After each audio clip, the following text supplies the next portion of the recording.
My name's Leslie Oliver. I'm a sculptor from Australia.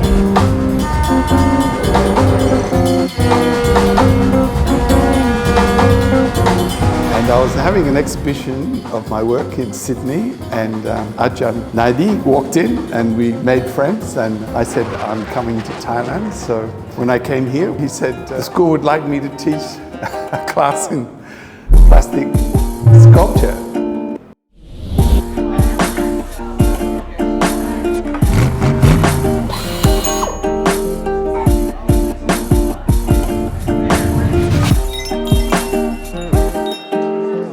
I was an art teacher almost 40 years ago. So I'm going back to my experience when I first started teaching, to teach young people. These are the youngest, yes. I was not sure how they would understand abstract art. Art that doesn't look like anything, that doesn't represent something living or something they've seen before. It's just color, texture, rhythms, because it's not a big part of Thai culture. Actually, they were very quick to understand that. It's hard work, 27 people, all on their own separate journey, and I'm trying to keep up with them just a little bit. They seem to know what they're doing. I can help here and there, and it seems like chaos, but when you look, they've all made something. So it wasn't chaos, it just looked like chaos, where they've just enjoyed the colors and the textures and made something that expresses feelings without representing anything. It's like music. It doesn't have to look like something. And I think that's good to see. But, you know, on the other hand, there was some very clever, very funny work that looks like something, but it's also made of rubbish. I collected a whole lot of rubbish off the beach because it's a good place to get it, and also it's important to the story that the big problem that we face is all the plastic that ends up in the ocean. So I wanted the students to work with plastic that came from the ocean. If we collect it in the street, it's not the same. This was washed up on the beach because we're putting thousands of tons every hour into the ocean. And the ocean's very big, but it will fill up. And there's nowhere where they can't find something. They find plastic in every part, in the deepest trenches in the ocean. There's plastic in the icebergs. So part of my class, my lesson is about what do we do about plastic. Now, the kids probably won't suddenly change the way they use plastic. But I'm hoping by doing this, when they pass some plastic or they throw some plastic away, they think about it first. You know, it's so easy to forget about plastic.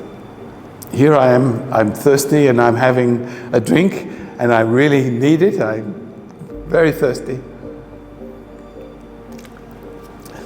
But when I'm finished, what happens with my bottle? Where does it go? I put it in the bin, then it's somebody else's problem. And then the person who collects the bin gives it to somebody else, it's their problem. Eventually someone either buries it in the ground or it blows off the truck and ends up in the river and ends up in the sea.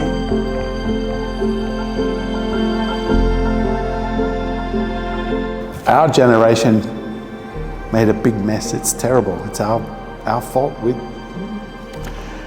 And these kids will be left with our problem. They've got to find a way, because the way the graph is going, in 100 years, the ocean will be so polluted, many fish species will die, and that will have an effect on every other species.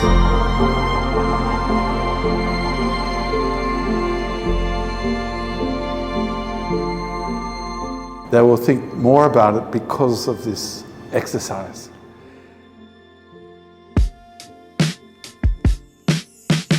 The class is not just about waste plastic, it's also about having a project and starting it with an idea and evolving the idea and making it better.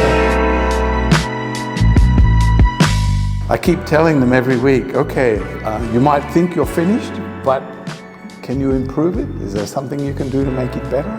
Because the thing about art, it's not just doing things, it's doing them well, expressing ourselves, showing who we are, what we value, and there's a great range of work.